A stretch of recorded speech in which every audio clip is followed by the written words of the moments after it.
Mouni biscuit channel I বিশ্বকাপের আয়োজনে আজকে আমাদের সাথে যুক্ত হয়েছেন বিশিষ্ট রবীন্দ্রসঙ্গীত শিল্পী স্বাতী সরকার। আমি ছোটোবেলাটাতে আমার ভাইদের মাঝে বড় হয়েছি, তো তখন আমি সব ধরনের খেলা খেলতাম।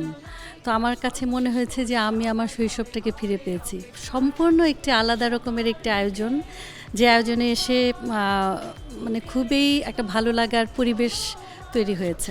কোন দলকে সাপোর্ট করা হচ্ছে? ব্রাজিল। এসএমসির পক্ষ থেকে আপনার জন্য ছোট্ট একটি উপহার। ধন্যবাদ।